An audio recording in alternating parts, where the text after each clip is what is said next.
Peut-on s'appeler Mendelssohn, être musicien, compositeur et ne pas être Félix Mendelssohn, le compositeur du XIXe siècle, auteur d'une célèbre marche nuptiale et d'une symphonie italienne? Eh bien oui, c'est possible, ou du moins c'était possible, puisque Vladimir Mendelssohn, altiste, qui était né à Bucarest en 1949, est hélas mort au mois d'août de cette année 2021.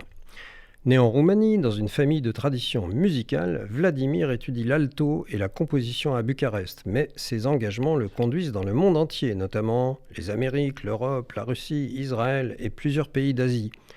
Vladimir se fixe à Paris, où il devient l'altiste du quatuor Enesco et où il enseigne au Conservatoire national supérieur de musique de Paris.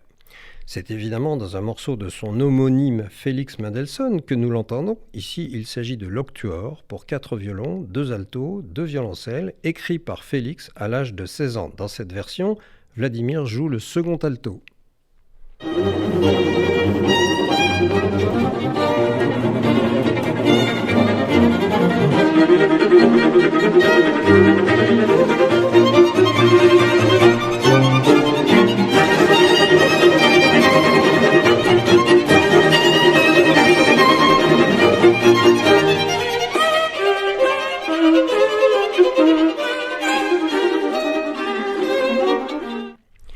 Vladimir Mendelssohn fut également un compositeur prolifique, écrivant des œuvres pour instruments solistes, de la musique de chambre, de la musique symphonique ou pour le chœur. Il composa aussi des musiques de films, dont Le joueur de violon, avec Richard Berry et François Berléand.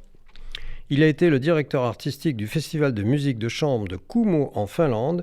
Il faisait régulièrement partie du jury des grands concours internationaux et a donné des classes de maître en Suède, en Finlande, en France, en Suisse, aux Pays-Bas et en Italie.